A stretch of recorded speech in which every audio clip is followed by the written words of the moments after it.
Hello and welcome साथियों, आप सबका स्वागत है यूपीपीसीएस एग्जामपुर में। मेरे साथियों ध्यान रखिएगा, मैं एक बहुत शानदार सी खबर लेके आया हूं। बच्चों ध्यान रखिएगा, अभी आपको याद होगा कि एक खबर प्रकाशित हुई कि चीन के राष्ट्रपति शी जिनपिंग साहब भारत की यात्रा करने वाले हैं और ये यात्रा बहुत ज्यादा महत्वपूर्ण है, संभावित यात्रा है। दोस्तों ध्यान रखिएगा, इसका उद्देश्य है कि जो ब्रिक्स का समिट है 2026 में 12 से 13 सितंबर को दिल्ली में होने वाला है और इसी के लिए जो चीन के राष्ट्रपति हैं वो भारत आने वाले हैं। इससे पहले वो 7 वर्ष पहले 2019 में भारत की यात्रा पर आए थे, हालांकि अभी इसकी पूरी तरह से पुष्टि नहीं हुई है।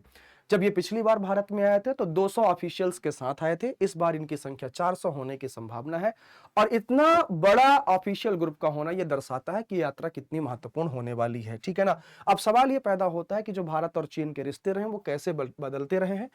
देखिएगा 2019 में चीन के राष्ट्रपति शी जिनपिंग भारत की यात्रा पर आए और इसके बाद 2020 में ही जो गलवान का संघर्ष हुआ, इसमें भारत और चीन के सैनिकों के बीच आपस में झड़प हुई, जिसमें 20 भारतीय सैनिक और 4 चीनी सैनिक मारे गए थे। इसके अलावा जो डिप्लोमेटिक फ्रीज हुआ, इसके बाद कूटनीतिक ठहराव आ गया, लेकिन 2024 में दोनों देशों ने एक मिलिट्री डिसएंगेजमेंट एग्रीमेंट करने के बाद रिश्तों को नॉर्मल करने का प्रयास किया गया और इसी के चलते भारत के प्रधानमंत्री ने 2024 में पीएम मोदी ने चीन की यात्रा की थी और अब ब्रिक्स की समिट में शामिल होने के लिए 7 वर्षों के बाद 2019 के बाद चाइना के राष्ट्रपति भारत की यात्रा पर आने वाले हैं। साथियों ध्यान में रखिएगा।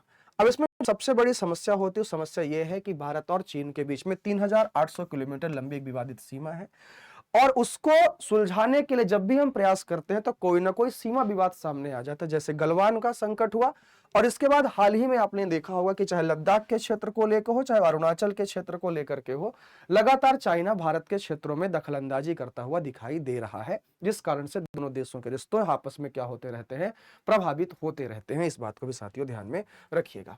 अगर हम बात करते हैं बच्चों, ध्यान रखिएगा, जो हमने कूटनीतिक सुधार किए थे उसमें 2024 का सैंड डिसएग्रीमेंट, इसके बाद भारत के प्रधानमंत्री मोदी और चाइना के राष्ट्रपति शी जिनपिंग की भारत यात्रा, इसके अलावा 400 अधिकारियों का प्रतिनिधिमंडल, यह दर्शाता है कि रिश्ते कितने ज्यादा महत्वपूर्ण होने वाले हैं।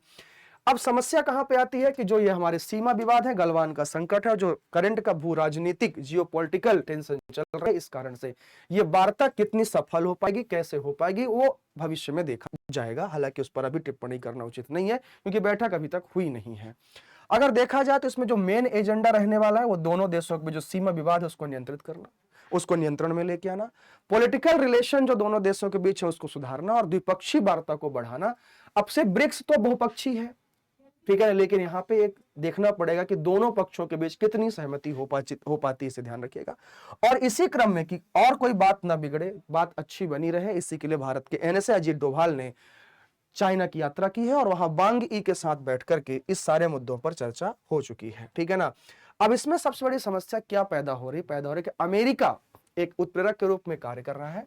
जिस प्रकार से अमेरिका के राष्ट्रपति डोनाल्ड ट्रंप की व्यापारिक नीतियां हैं, खास करके वो सैंक्शन की जो पॉलिटिक्स करते हैं, वर्ल्ड में सैंक्शंस लगा देते हैं, जैसे कि भारत के ऊपर लगाना, चाइना के ऊपर लगाना, इससे अब एक तरह से ये रास्ता उत्पन्न हो रहा है कि भारत और चीन दोनों एक साथ हैं और अमेरिका के इस सैंक्शन पॉलिसी का, इस प्रतिबंधात्मक नीति का जल्दी से जल्दी क्या करें, एक काउंटर जवाब देना जरूरी होता है। हाँ, ब्रिक्स तो एक ग्रुप के रूप में काम करेगा, ग्रुप के साथ साथ हमें द्विपक्षीय रिश्तों पर भी क्या करना पड़ेगा, मजबूती से काम करना पड़ेगा। इस बात को ध्यान रखिएगा। अब इस जो बैठक होने वाली है इसमें क्या क्या चीजें हो सकती हैं, क्या वास्तव में भारत चीन के रिश्ते में सुधार होगा, क्या दोनों देश के बीच में उस स्तर की द्विपक्षीय वार्ताएं हो पाएंगी, क्या सीमा विवाद पर कोई बिल्कुल एक पुख्ता समझौता हो पाएगा या नहीं हो पाएगा, और दोनों देशों के बीच, दोनों देश किस तरह से मिल करके अमेरिकी जो चुनौती है उसका सामना कैसे कर पाएंगे, ये एक देखना रहेगा आगे चल करके। अब दोनों देशों के बीच में जो रिश्ते हैं उसको एक स्थिर करने का प्रयास किया जाएगा, सामान्यीकरण करने का प्रयास किया जाएगा। यह संवाद बढ़ाने का एक अवसर दे सकता है, परंतु वास्तविक सुधार इस बात पर निर्भर करेगा कि सीमा पर शांति और विश्वास बहाली कितनी प्रभावी होती है। सीमा के में जुड़े हुए जो विवाद हैं वो तय करेंगे कि जो रिश्ते हैं वो किस प्रकार से आगे बढ़ने वाले हैं। साथियों ध्यान में रखिएगा, यह एक कूटनीतिक यात्रा बस ना मानी जाए, इससे हम भविष्य के रिश्ते भी निर्भर करेंगे। इस यात्रा से भारत और चीन के बीच में क्या करेंगे, एक भविष्य के रिश्ते भी निर्भर करेंगे। अगर हम ब्रिक्स की बात करते हैं साथियों, ध्यान रखिएगा, ब्रिक्स की जो शब्द दिया गया था जिम ओनील के द्वारा, ब्रिक्स, BRIC, ब्रिक्स शब्द दिया गया था, एक इकोनॉमिक कॉन्सेप्ट के साथ इसकी स्थापना का प्रयास किया गया था, लेकिन वास्तव में ये ग्लोबल साउथ, जिसको हम साउथ साउथ कॉपरेशन कहते हैं, या साउथ के जो कंट्रीज है, खास करके जो अंडर डेवलप्ड कंट्रीज होती हैं, डेवलपिंग नेशंस होते हैं, उनका एक आपस में समझौता करने का प्रयास होता है। इस बात को दोस्तों ध्यान में रखिएगा। अगर हम बात करते हैं तो जिम ओनिल नामक एक अर्थशास्त्री ने एक शब्द गढ़ा था, क्या रखा था? ब्रिक शब्द को गढ़ा था। ब्रिक का मतलब होता था ब्राजील, रूस, ठीक है, इंडिया एंड चाइना, ये होता था। बाद में इसमें कौन शामिल होता है दोस्तों? साउथ अफ्रीका शामिल हो जाता है, तो ये क्या बन जाता है? ब्रिक्स बन जाता है। कब शामिल होता है? जब इसमें साउथ अफ्रीका शामिल होगा तो ब्रिक्स बन जाएगा। इसका मेन एजेंडा क्या है कि सामाजिक, आर्थिक, राजनीतिक सहयोग करना, साथ में इकोनॉमिक, जो इमर्जिंग इकोनॉमी होती है उनका सहयोग, ग्लोबल साउथ की आवाज को मजबूत करना, साउथ साउथ कोऑपरेशन को बढ़ाना और दुनिया को मल्टीपोलर वर्ल्ड ऑर्डर की ओर बढ़ाना, जिसमें कई सारे लीडर्स देखने को मिले। अभी दुनिया कैसी है? यूनिपोलर वर्ल्ड है, जहां पे एकमात्र ही दुनिया का दादा दिखाई देता है, जो यूएसए है। बाइपोलर वर्ल्ड इससे पहले हुआ करता था, 90 से पहले, जब दो दादा हुआ करते थे, यूएसए और रशिया। ठीक है, इससे ध्यान रखिएगा। और जो संस्थाओं में सुधार करने की बात है, चाहे यूएन हो, आईएमएफ हो, वर्ल्ड बैंक हो, इसमें सुधार करने की पूरी वार्ता कही गई है। अब इससे ध्यान रखिएगा कि जो ब्रिक्स है, ये एक तरह से जिसके जो निर्णय होते हैं वो सामान्य सहमति से लिए जाते हैं। यह एक संवाद और सहयोग का मंच होता है।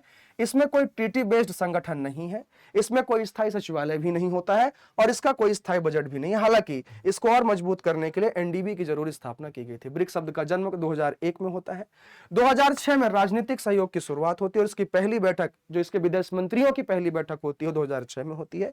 इसका जो प्रॉपर सबसे पहली बैठक, बड़ी बैठक होती है, ब्रिक्स समिट होती है, बच्चे ध्यान रखिएगा, रूस में होता है, जब 4 देशों BRIC यानी कि ब्राजील, रूस, इंडिया और चाइना ने भाग लिया था। ये इसके शीर्ष देशों का पहला बड़ा शिखर सम्मेलन था। 2010-11 में किसके? साउथ अफ्रीका के एंट्री ने इसे और मजबूत कर दिया। ये क्या बन जाता है? ब्रिक्स बन जाता है। इसको आर्थिक रूप से मजबूत करने के लिए साथियों ध्यान रखिएगा, न्यू डेवलपमेंट बैंक की स्थापना की गई और उसको फंड देने का भी प्रयास किया गया, जिससे कि ये देखा जाए कि ब्रिक्स को एक आर्थिक तौर पर मजबूत देश के रूप में हम क्या कर सके?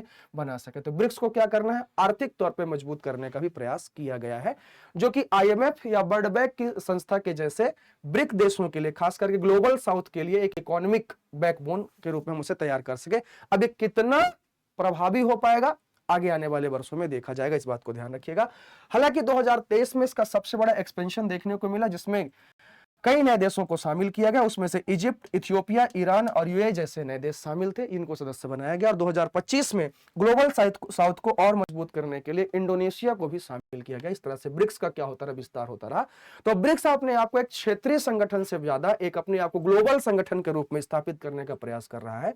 हालांकि इसमें अभी भी कोई भी यूरोपीय देशों को शामिल नहीं किया गया। तो आगे आने वाले वर्षों में जो नॉर्थ के देश है, खास करके नॉर्थ के ऐसे देश जो कमजोर हैं, उन्हें भी इसमें शामिल करने का प्रयास किया जाएगा, जो अभी भी कमजोर स्थिति में बने हुए हैं। ठीक है, अब यहां पे आपको ध्यान रखना है साथियों कि जिस तरह से आप इस पूरे एक्सपेंशन को देखिएगा और इस यात्रा पर ध्यान बना के रखिएगा कि रूस, इंडिया और चाइना, ब्रिक्स में ये तीनों का भी एक संगठन बनता है, जिसको हम RIC बोलते हैं।